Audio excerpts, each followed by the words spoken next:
Happy Monday to everyone in the sports universe. It is February the 27th. Good Lord, 2023. For Aaron Crouch, who hopefully could see the countdown that time, I am Michael Carvelis, and this is the AM Drive. You could see it that time. Mm-hmm. Oh, good. It was just a free trial. Hey, we look a lot better today, don't we? Yeah, we do. I think you get better quality video when you give them money. That's right. Also, I do like that there's two faces instead of one duck. That is nice. Go to mikeandaarondrive.com, which you can see right there in front of your face, to check out our store. Among other things, it's our link tree, but we got a nice little name on it. mikeandaarondrive.com to see our sponsors, shops, socials, and YouTube all in one place.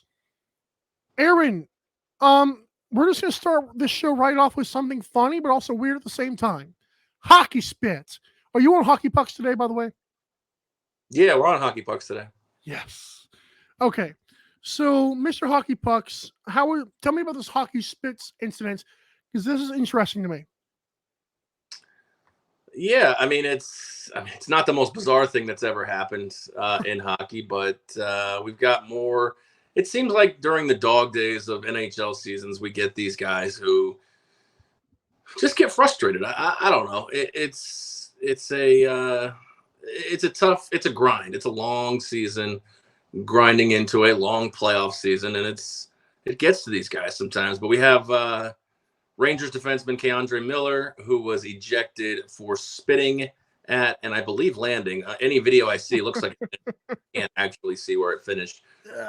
On Drew Doughty. Now, Drew Doughty is no stranger to doing dumb crap of his own. I don't know if he's actually ever gone this far, but automatic ejection for K'Andre, and it looks like he's facing discipline. I'll just say my first initial thoughts of this is that is the ultimate. Okay, I'm sorry. That is the second ultimate disrespect man to man. Short of B word. No, I was going to say short of hitting a guy in the nuts. That's fair. I would say B word is number 3 or number 2. So, what do you say? I said, the pain that you would go through getting hit in the nuts. You don't do that to another man. So spitting to me would be probably number 2 in like ultimate disrespect. And the B word is like number 3. Yeah, I don't know. That one, I can see that hitting very proud people or like very people who pretend to be macho, not B words. Yeah, exactly. So to me, it's unfortunate. I'm not going to like grill the guy for this. He's probably going to get 2 or 3 games, and hopefully he learns his lesson. That is very true. I like the rank. I feel like on our next top 5s we should do like an ultimate disrespect rank. That'd be great. I don't know how the one time Marchand licked a guy. That was weird, but wow. I feel like was the other one, like the soccer player Neymar or whoever it was, Suarez, bit the guy's ear or whatever that was. Then there was one Zidane, he headbutted a guy, but yeah, there's some weird stuff. People just, you get out of your element one time and you get into somebody else's head and they do things they probably wouldn't normally do 99 times out of 100. So, but I don't know about that. Like, if we're on that topic, I feel like if you do that, like I don't think I felt myself angry. I don't think I've ever wanted to spit on anybody. Like that has to be like a little bit in your DNA or your past. Like you don't just spit on someone. I've never got that mad in my life to spit on somebody. You're right. And you look at it the other way around, and I'm not going to get, too deep into this. If Drew Doughty spit on K'Andre Miller, we'd be talking about potentially a hate crime. What am I missing here? Is K'Andre black and? Yes, K'Andre Miller is black. And the other guy's white. Correct. Oh wow! I'm glad. I don't want any further. I'm just saying, if that is interesting. If the spit was on the other lip, we'd have some interesting problems here. It makes sense. I guess it would make sense to a point, but you said the other guys no class act, though, correct? Drew Doughty would. He's never spit on anybody, but he's definitely within the rules of the game. He's definitely could be quoted as a dirty player. Like Draymond Green, like he pushes people to like want them to punch him. Yeah, I mean, he's gotten ejected from games for some gross stuff too, but nothing to the level of spitting on somebody.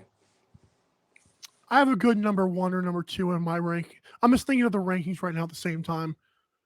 Like taking a dump on your like enemy's lawn, that'd be good too. I mean, it looks like they chatted after the game and things seem amicable, but that's not going to be okay for the league. I think he's going to get 2-3 games here. I would give him 1. I don't know. I don't know like how much of a precedent you're trying to set with that. I feel like 2 and 3 is kind of weird. Although it is a longer season. If it was the NFL, I could see 1, but I guess longer seasons get 2 or 3. That's fair. Well, precedent would say 3 games because it's happened twice in recent memory, and both those guys got 3 games. Shout out to hockey though for standing up for the brotherhood there. Yeah, I mean, I'm surprised. I was watching the video, and Doughty really didn't like go after him or, throw his arms up in the air. So I'm betting it hit its shield, but still, that's the point. Man, is it's just you don't do that. It's nasty, yeah. I'm willing to say that he was out of his element in that spot, meaning Keandre Miller. Like I'm hoping that's not the kind of person or guy or player he is. Yeah, that's fair. All right, let's get to this one. Random drug testing. These are fun. I could see if like Mac McClung was randomly drug tested, but how many times does Damian Lillard have to drop 50 or 70 points in a game to realize that this is just who he is? For those wondering, Damian Lillard dropped 71 last night on pretty like insane efficiency. But then like for those people that were saying there was no defense played in the Kings-Clippers game a few days ago, this is the game against the Rockets, this year's Rockets, that you could say there might have been no defense. I did not watch this game. It happened when I was sleeping. I didn't care to see it. It's cool. 71 points is almost like these guys are so good nowadays. But this is a game I could kind of see why people would say no defense is being played. Because the Rockets kind of stink. But they're like really bad. And Dame was like fighting for a playoff berth. But what are your thoughts on Dame?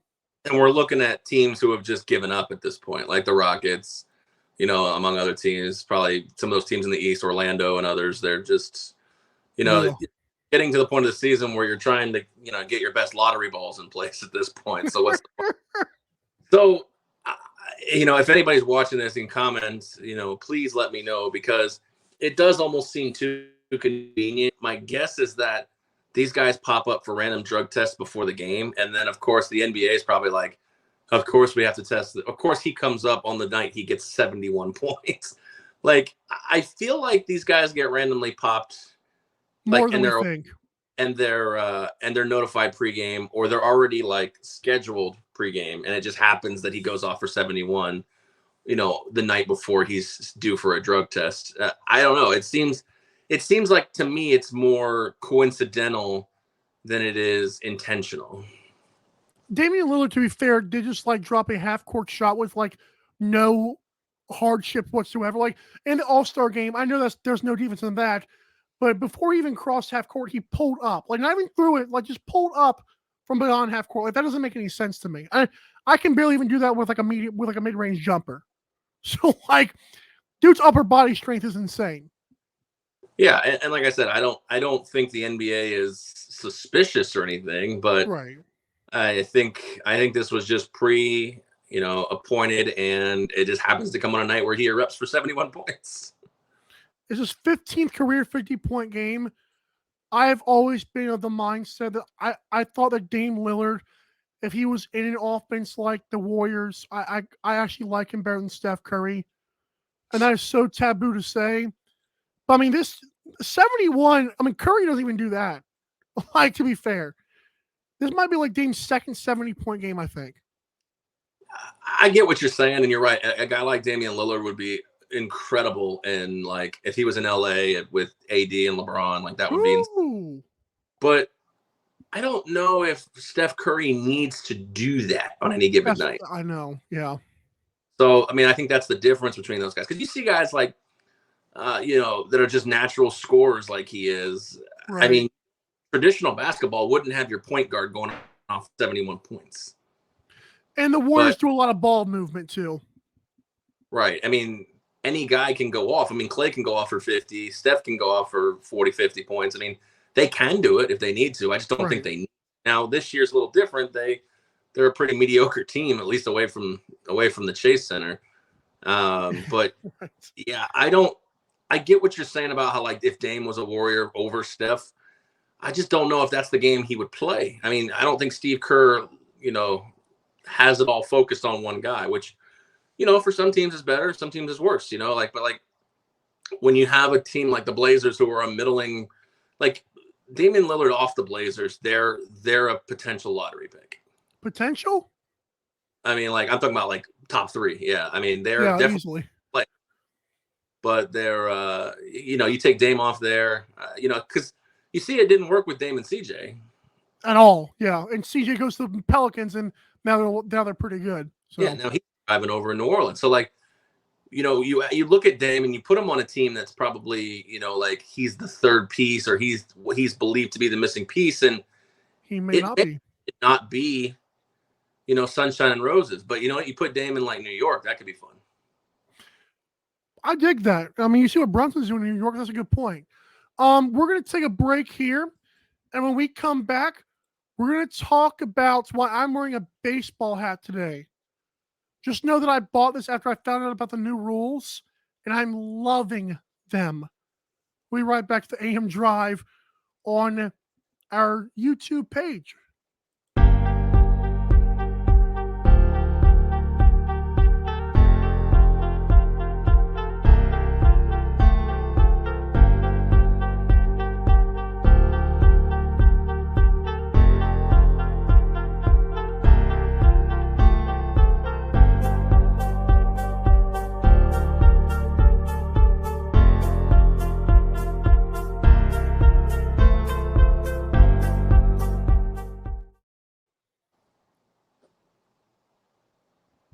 Bring us back.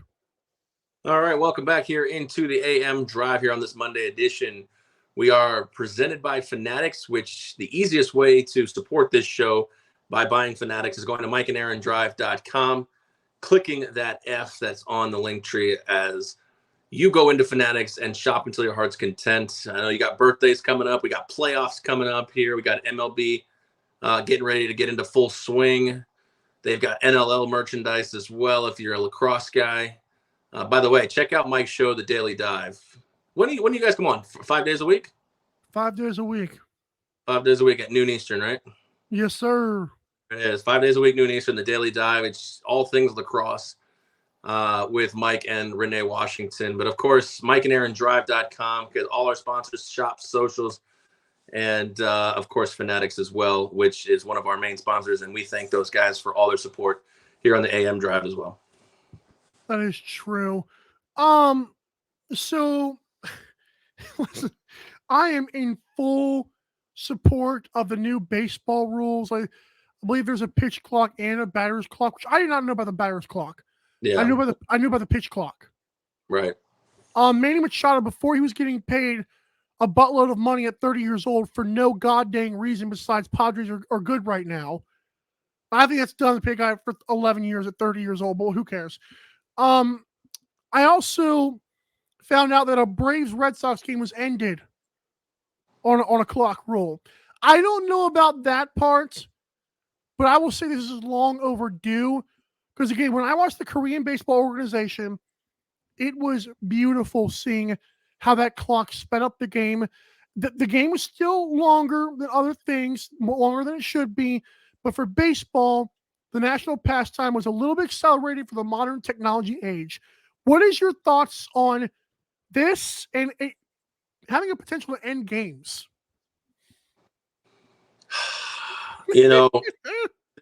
Is disgusting. Oh. I'm never going to be a fan of speeding up the game, any games really, because as a person who finds sports to be a release and entertainment and escape, like, why do I want to shorten the length of my escape from the real world? Now, I know that politics and all that stuff has slowly seeped its way into sports. You can avoid that in things. But, like, for me, like, when I go to a baseball game, why do I want my experience already? I mean, we know the tickets, the concessions aren't cheap. Like I went to San Francisco with my brother. He graduated high school. We went for a nice graduation trip, but we sat 10 rows up from the stadium, from the field. The Giants tickets, they were like $300 each. Like, why do I want to spend $600 plus the cost of anything we buy inside the stadium to shorten the length of my experience? Like, I'd rather that game go 4 or 5 hours. I'd rather enjoy.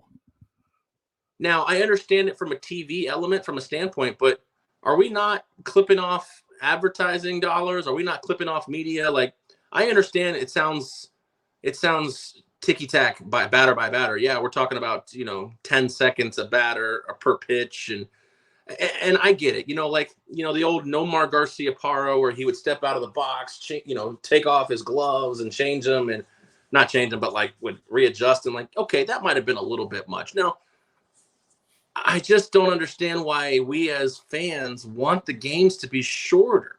I don't get it. It's not and maybe I'm in the minority in this point, but like for me, it's a fun game to be at. And this is talking about all games. Like, why are we proud that, these games are shorter? Now, not only is our dollar stretched less because we're spending less time at the stadium, we know that these owners are smart. They're going to get their money that they would, if they shave an hour off a game, they're going to find a way to get that money. That $17 beer is not going to be $19.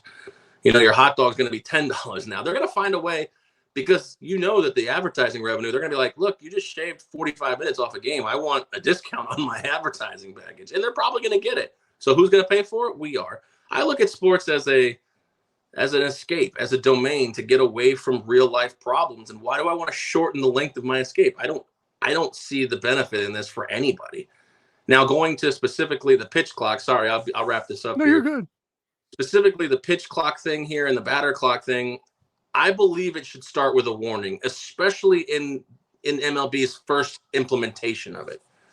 Like, these guys are so set in their ways. I mean, I understand you can talk about, hey, here's a rule, you got to follow it. And I know the NFL, it seems like there's a new rule every year that doesn't get, abided by the best. But, hey, first batters, first rule or first infraction thing. I couldn't think of the word. Batters first infraction. All right, here's a warning, or if you want to warn the team, that's fine. But an infraction that ends a game. Now, I know it was a tie, but an infraction that ends a game, this can't happen in real regular season baseball or postseason especially. Okay, so I'm with you on the fact that sports are an escape from elements like from stupidity in the world. That's kind of why I like them, is because I have, this is like my Netflix. This is my, days of our lives. This is what I do in my free time. Right. And so I do like your point, because I was kind of on the fence about like ending the game part. I do believe that you were correct with they're going to milk this, as they probably should, because they are losing probably millions of dollars eventually off of this. But I think from the TV aspect and the streaming aspect is so much more important, unfortunately, than the in-person experience is sometimes, because so much more people are watching at home. And I've been to one baseball game that was horrible. It was the old Braves Stadium. They wanted to walk off, and I don't even remember it happening. But I get your point. I also believe your point about the players are set in their ways. That's a good point too, because are we going to just immediately just start doing this hammering down? And these guys are well, this is is it going to create unwanted controversy? I know sometimes when the refs are involved, it brings more eyes, but also might turn off a lot of people too. Those old heads that you're trying to appease both parties here, like the old heads who love the 5-hour games versus the new guys like myself. And you might just chop off one of them completely, and you shouldn't be doing that at all. Well, right now, I think you're chopping off the actual people who watch your game. I'm sorry. I mean, that's a good point. Heads versus the young generation. The young generation has shown they don't care about baseball. Now, that's a bigger problem centered around baseball than just trying to shave 45 minutes. You shaving 45 minutes off a game, it doesn't make me want to watch something that I already don't want to watch. Right. So I mean, there are ways to kind of, I mean, play it like soccer. Don't go to commercial. Get rid of throwing the ball around the horn after you get an out. Give it back to the pitcher. Or if you want to throw the ball around the horn, then take that time to run an in-play commercial. Golf does this. They call it they're playing through. They show you a commercial while people are still taking shots. So it's like a split screen. Hey, well, when the left fielder catches a routine can of corn and he's throwing it in and they're throwing it around, run a 20-second commercial. And go ahead. Right. No, one of the biggest things with baseball to me has been their marketing, and we all know this has been horrible. The only good thing, it's been a great thing they've done in the last 20 years I can remember, is they marketed the Field of Dreams, which was cool for a year. Yeah. That was cool for a year. I loved it. It was great, but it's not going to – their marketing has been so – look at Mike Trout. They don't market that guy to save their lives. I don't care how boring that guy is. They barely market Shohei Ohtani. He's only big because he is from another place. So I get what you're saying, though, about I know NBA, just like during the free throws, they'll do that stuff.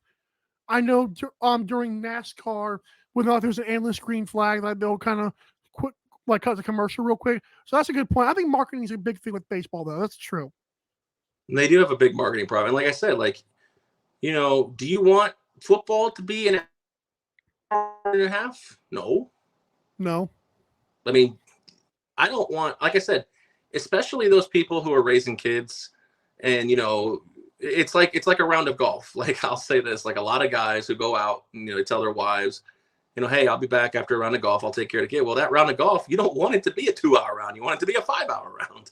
Right. When you have an escape thing, or when you're going to do something that you enjoy, which could be watching sports, could be going to a game, you don't want that to be less. You want the value of your dollar to stretch further. Now, you don't want it at the expense of the product, but let's take football. Football is one of the slowest games out there. Football and baseball, right. People are so drawn to the world of football versus the world of baseball. It's where did baseball go so wrong? I don't know. One of the things I do notice a lot of people talking about are these contracts. It's stupid. And I think the other leagues may get into this. I don't know, but when you have people who are struggling to get by in the world, and this guy's bitching about a $5 million difference in his contract and is holding out, it's happening in baseball. It hasn't really happened too much in the other sports, but I think the biggest one was Bryce Harper. And I hate that dude so much.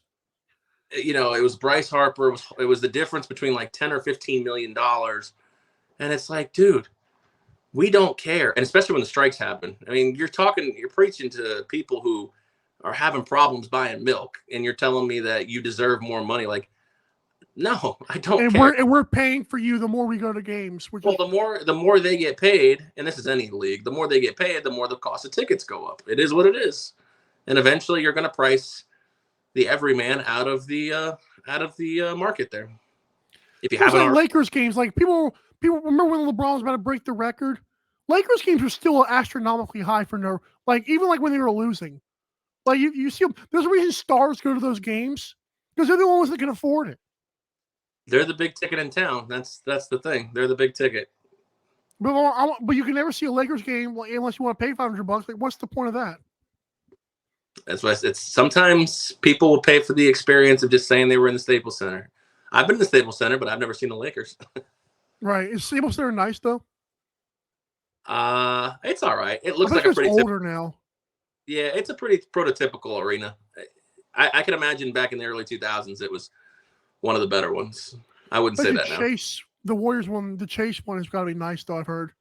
I walked by it. I haven't been inside it. When we went to the Giants game, it's right there by the Giants Stadium. Sweet. Let's get to this. So, Commanders and Chiefs. How do you like that? Well, I guess Chiefs is a bad word because they just won the Super Bowl. Anyways, Commanders. Reportedly, Rockets owner, who I have never heard of in my life, is his name Tillman Fertitta or Fertitta or Fertitta? Yeah, Tillman. For a little synopsis on him. His brothers were the original concept owners of the UFC. They're really big here in Las Vegas. They own a lot of casinos in Las Vegas. Wow. At least they sold them all off. But he owns Landry's, the restaurant market, and he obviously owns the Rockets too. So that's a little synopsis on Tillman Fertitta. And the Rockets is doing great, by the way. I know it's not his fault, but you get it.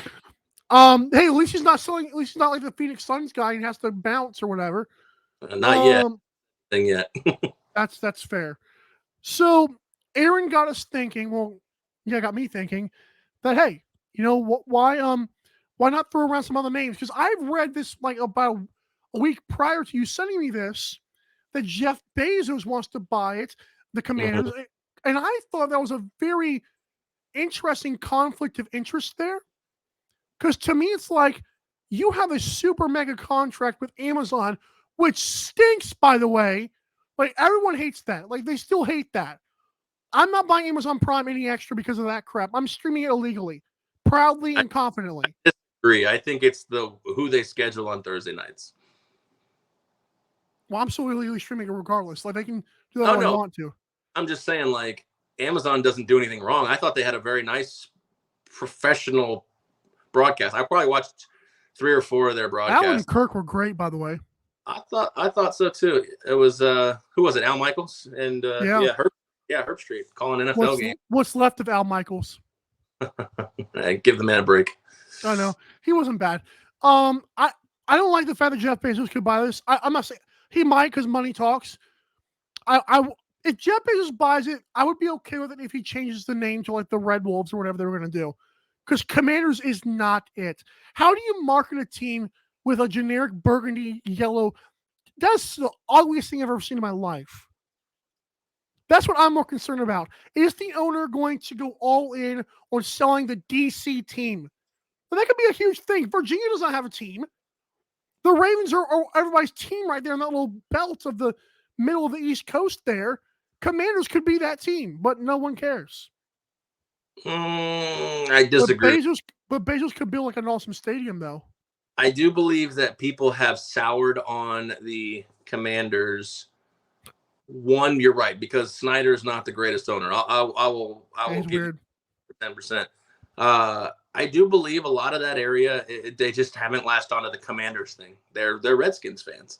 Now, I don't know that road, but Bezos, by the way, is not he doesn't own Amazon anymore. He sold out. So technically, yes, we all know him for Amazon. It's his source of wealth. But he is literally just a shareholder at this point. He's the majority shareholder, but he's literally just a shareholder at this point. But he's not a CEO. He's not on the board or any of that stuff. So conflict of interest, sure, I get what you're saying, but he technically does not own Amazon anymore. So it's not as much. Not as clear that it's a conflict of interest like you're saying. Bezos would be cool. I don't know. He seems like a wet blanket to me. Elon could be fun if he owned a team. Yes. Oh, Twitter. Hey, we can get Twitter Commanders games. There you go. You get live tweets of Commanders games. I had 3 people who, for me, if you're living in a fantasy world, like if they were interested, I would love to see them own the franchise. Okay. And, the first one for me is Steve Ballmer. The guy that was the one I thought about too. This guy who owns the Clippers. I mean, talk about a guy who is fun. Be right there in the first row with the fans. I think he's definitely put an investment into the Clippers, which is awesome. And of course, the new arena in Inglewood. This, that, and the other. So you don't have to worry about his involvement. I think he would be a very hands-on type owner. The second one for me was Steve Cohen, the owner of the Mets. Yeah. Okay. I don't know if he could probably buy a NFL team by himself, but if he was majority owner, I think he would have no problem marketing the team, getting into that, that Beltway area and being a voice for revamping the team. And he's not a bad guy like Snyder is. Anybody who comes in is probably already going to be better. Morally, yeah. And my last one was Mark Cuban. Yeah. I mean, Mark Cuban owning anything he touched usually turns into gold. So how bad could it be if Mark Cuban was the owner of the Commanders? I got 2 names for you. Okay. One of them has a great divorce. Actually, 3 names. The first one I'm going to get to, he's going through a divorce. Wife took all his money. Although I do like the Steve Ballmer thing too. How about his old business partner, Bill Gates? No, Bill Gates is a wet blanket too. That's fair. I do like I think Elon with Twitter, with like the commanders like all over Twitter, would be hysterical, and like it would create such a polarizing thing with that. That'd be awesome. Number 2 after Bill Gates would be Ryan Reynolds. Have you seen, like, he owns that thing called Mint Mobile now? Yeah. He's making like a whole little comedy shtick with it now. I think that'd be I don't know if he has the money, but that'd be kind of funny. He doesn't. If we were looking at just anybody in the world, yeah, that would be. That'd be fun. I probably would have had a better list than this. You're correct. Whoa. Mine was guys who could theoretically buy the team. I mean, Steve Ballmer has an $100 billion wealth, so a $5 billion investment would not be too bad for him. You talk about a conflict of interest. Would be like Phil Knight, the owner of Nike. That would be a conflict. That'd be fun. But he could, if he's in there and the whole league's Nike and they were able to commercialize it. The problem is like he doesn't. I mean, he's an Oregon guy. I don't think he's going to want to go back and forth to Washington, D.C. to own his team. Now, another guy I think who would be very hands-off, but it would be a good for the NFL because he's a quiet dude, is Warren Buffett. Warren Buffett. Is he like a music star? Warren Buffett? That's Jimmy Buffett. Okay, I was like, why do I keep on hearing that name, Warren Buffett? Who is Warren Buffett? Warren Buffett used to be the richest man in the world before like Bezos, Elon, and Gates came around. He owns a company called Berkshire Hathaway, which really primarily is a real estate company, but he also makes a ton of money off of dividends, stock dividends. But this is my point. Like, he's one of the nicest guys that people, like one of the most down-to-earth billionaires. People say this all the time about him. And I feel like he would be much more of a hands-off type. Okay, you need something, here's a check, versus Daniel Snyder, who you could argue theoretically. He's so hands-on, it's creepy, yeah. Yeah, too hands-on. Like Jerry Jones is so hands-on, but somehow it's still okay. Daniel Snyder is not that way. No. Okay, I have 2 more for you. They're both very oppositely viewed in the public.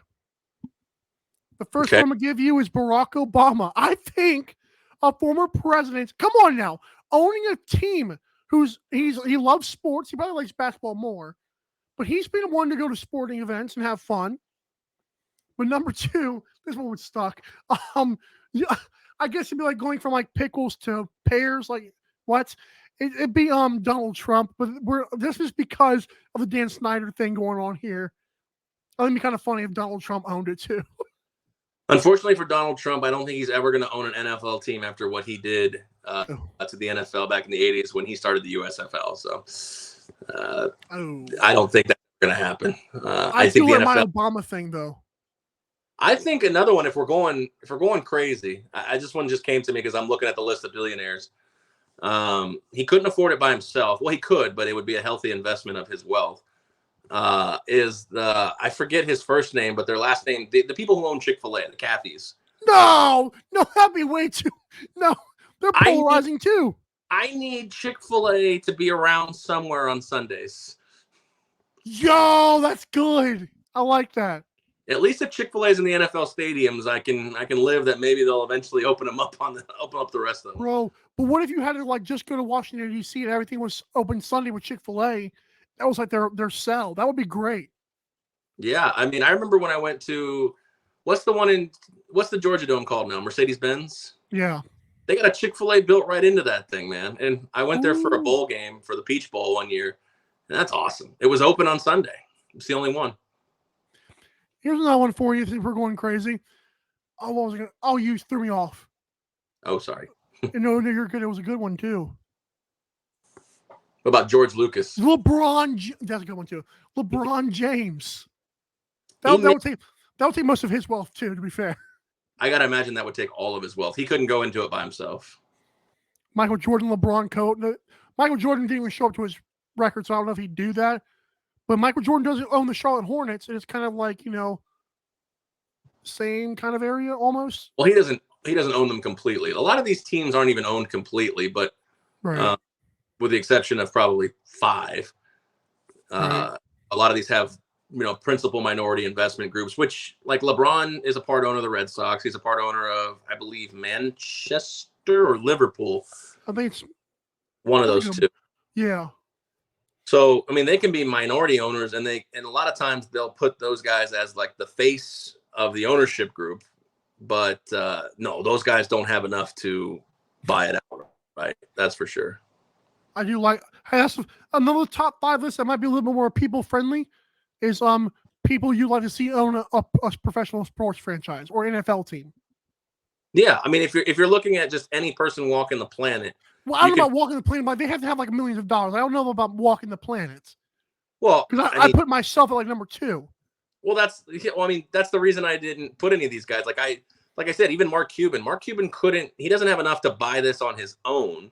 I mean, unless he wanted. I think his net worth. Let me look. His net worth is $8 billion. So if he bought the Commanders for $5 billion, like he's not going to make that investment. Right. I do like it though. He's not going to make it by himself, at least, is what I mean. I'm going to team up Ryan Reynolds, Elon Musk, and the owners of Chick-fil-A. Bam. There it is. And Barack Obama could be the face of it all. Shit, Ryan Reynolds will be the face of that ownership group. Hey, him and Barack is doing stand-ups. We got to take one more break. We come back, we're talking NFL and some NBA. The NFL is spicy. Ooh. We're right back to the AM Drive.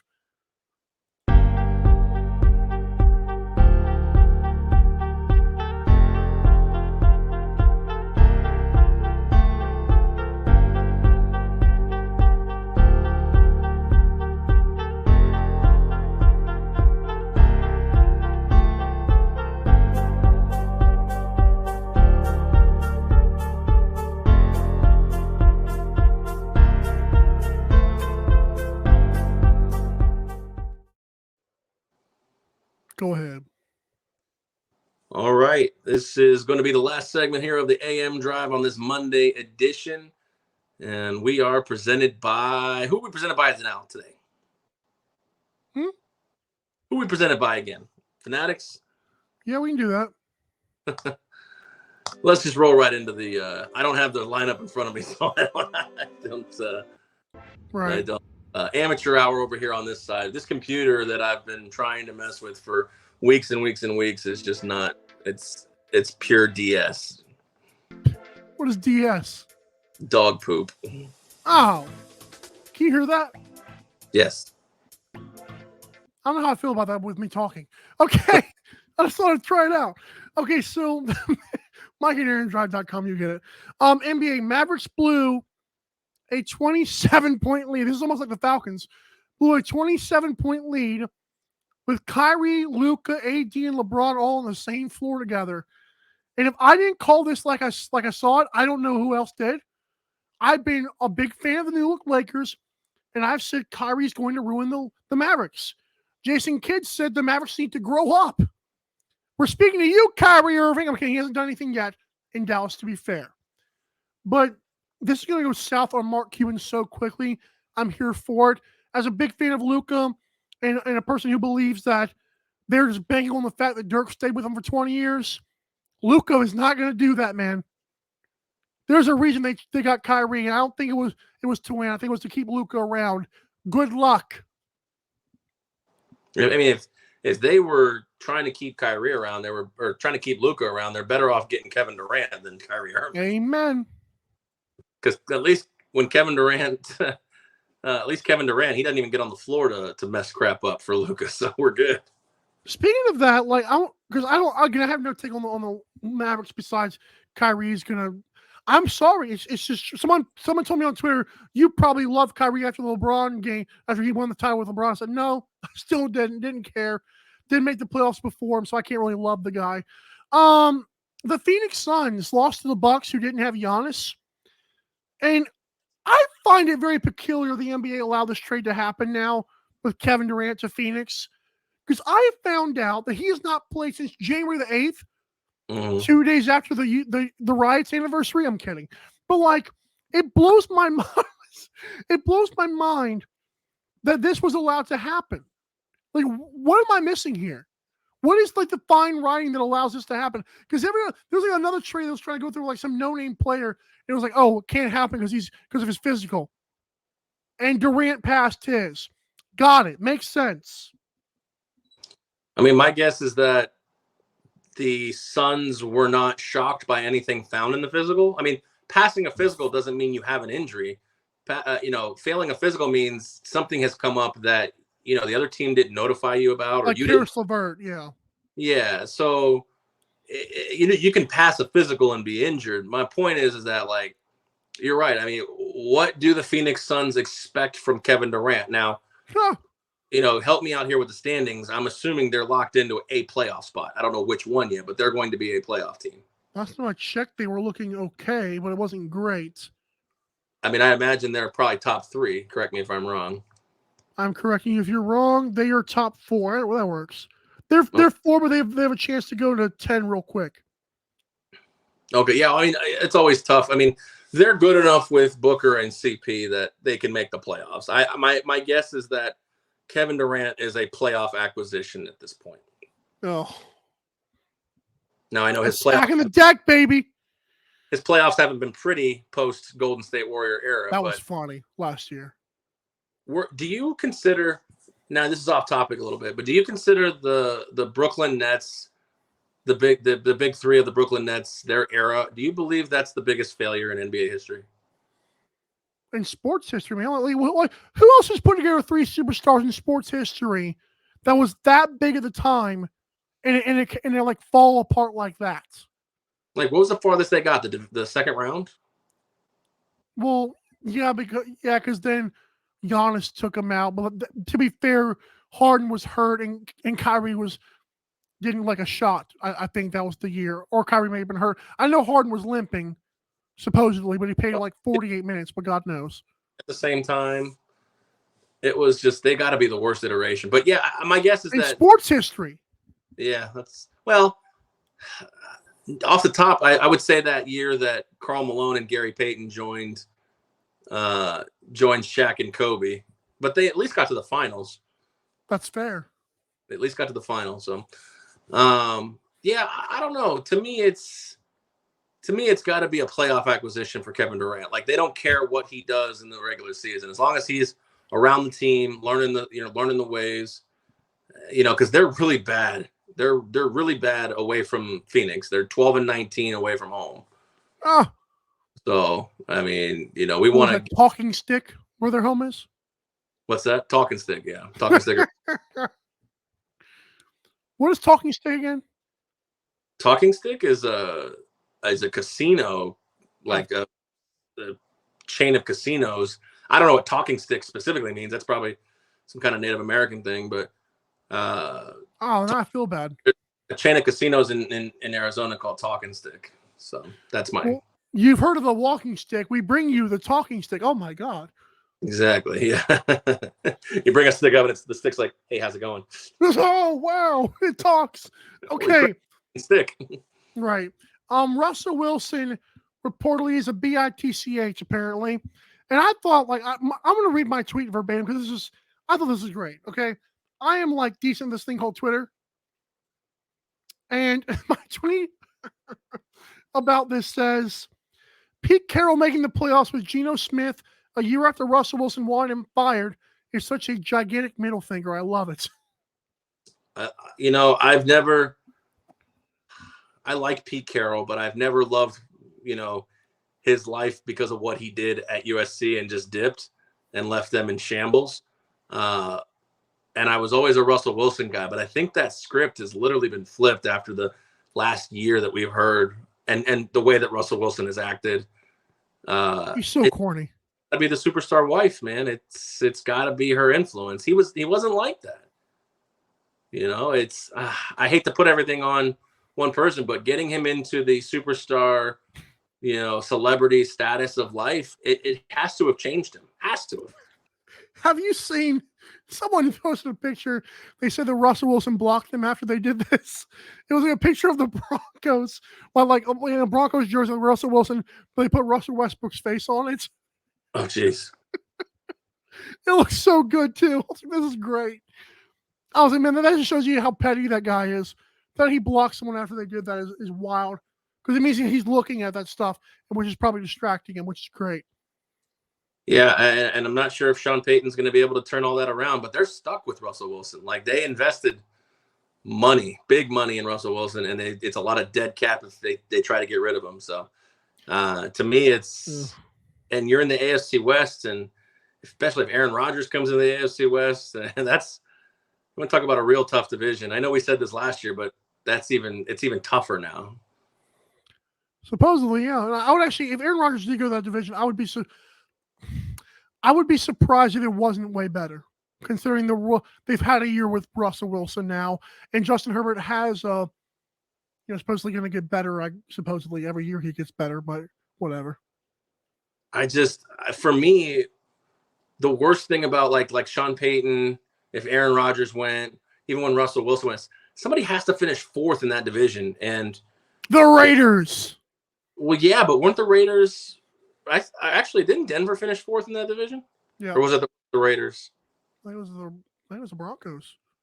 Yeah, and they were what, 5-12? I mean, we thought the fourth place finisher would be like around 500 in that division, and some years it might be if the division's that good with like Rodgers and Sean Payton in it now. Like, I think Denver's gonna still be in trouble. To be honest with you.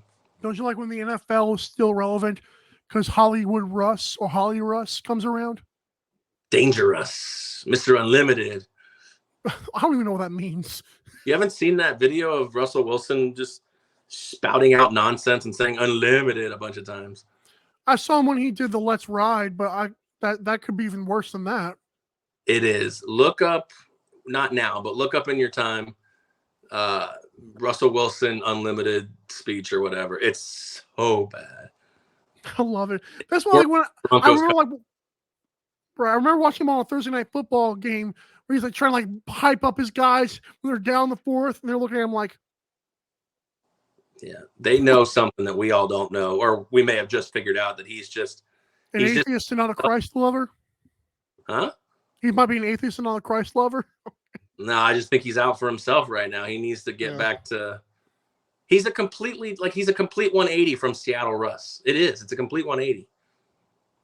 Well, you mean you thought when he went to Denver to stack the decks that guy was so humble still? Come on.